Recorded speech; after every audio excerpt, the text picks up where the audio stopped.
Good morning, Roger. So nice to see you. One day in now to your retirement. How is retirement life treating you? Good morning. Good morning. Thank you for having me. It's going great. It's going great. My body still hurts a little bit. I need a few years to heal my body for sure. Roger, what's the first thing you want to do now that you're retired? Is it like, eat a steak on a match day? What do you want to do?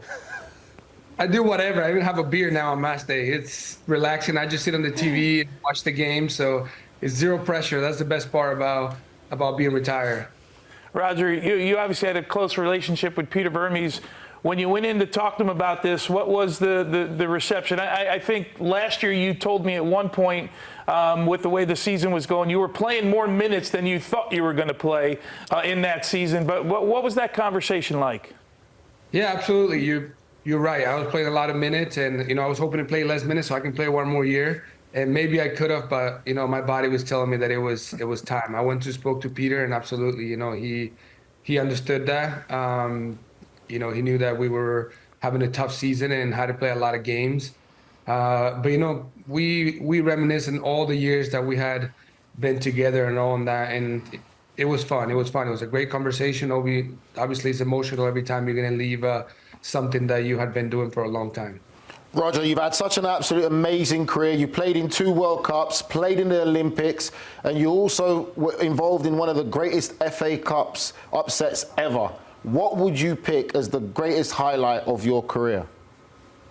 I would say a few of them. Obviously, being in Kansas City and being drafted by them and playing here a few years and winning an Open Cup is definitely a highlight in my career, because once you win the championship, it's your first one and you are hungry for more. But you absolutely have to include the World Cups that you played, because that's the biggest stage. That's what you dream for. And as far as going to the Premier League and winning the FA Cup against Manchester City is something that you don't hear very often. So I definitely have to pick that, because Wigan will always be remembered, one of those teams that be, if you were to say, the almighty Manchester United. So for me, it's definitely one of the things that I always want to remember in my life. Roger, let's stick to Wigan there. Take us back to your time at Wigan. How do you remember that time there? What was it like living in Wigan? I've been there, not a great place, but anyway, let's leave that out of it. What's the fondest and greatest memories, and who were your great dressing room friends? Oh, Wigan, it was amazing. I will always be grateful for Wigan. It's the first club that gave me the opportunity to play in the Premier League, the best league in the world. But you're right. I did not live in Wigan. Majority of the players live in Manchester, so I live close to an area called Deansgate. But Wigan is not too far from there. Some of my friends, I said I've had a very good relationship with all the players, but obviously being Honduran and being close to the Latin community, there was a lot of players from either Spain or Latin America. But Manuel Figueroa, who played in the national team with me and played in the Premier League for a long time, was always a guy that I was very close to. But I'm always talking about Wigan and reminding people how great it was to be in England and the culture over there. So I definitely did enjoy. I definitely did not enjoy the weather, but I enjoyed the country. Did you I don't think anyone enjoys the weather. Did you have any Yorkshire pudding? I know you're in Manchester, but did you indulge in some? What was your favourite English food, just to make Alexis quiet? I had a lot of pies. I had a lot of pies in Wigan all the time. What kind of pies? What was your favourite flavour? I would say anything that had any steak, I was fine with that. What is it? Steak and ale? Kidney? No, there's steak and kidney pie. Which one's the one with ale in it? Pies in England. But as a Honduran, you must have been struggling with the food out there, no? He just said he had a lot of pies and he enjoyed the pies. We use spices, bro. We use seasoning. We like a little bit of heat sometimes. Háblame, bro. That food must have been.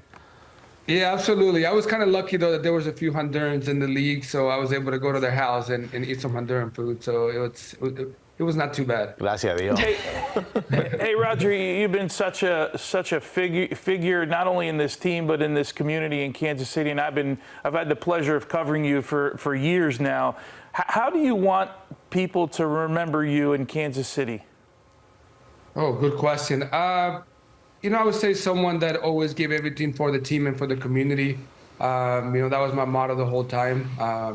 Since they opened the stadium, a lot of people started coming. The expectations got very high. I know people worked all week and wanted to be at the stadium and enjoy the game. So for me, I always took that personal, that I had to give 100% every game, and I won every game trying to give 100%. Some games went great, but be remember of that, as of that, that someone that gave everything on the field and trying to be a good teammate. Mm-hmm.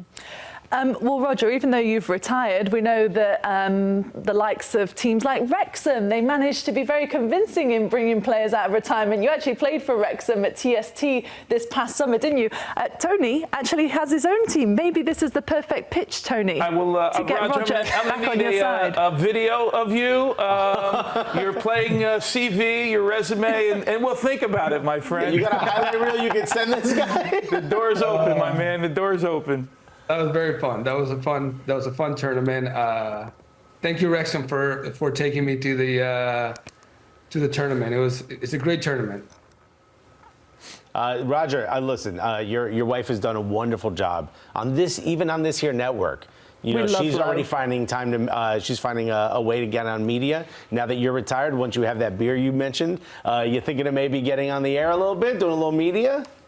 We'll see what happens. She's more of a natural. She has that in her. She's an amazing person, and we'll see what happens. But she's definitely a lot better than me on both sides, on the soccer side and on the media side. Now, Roger, obviously, retiring as a player is always very difficult. It takes time to decide on what you want to do next.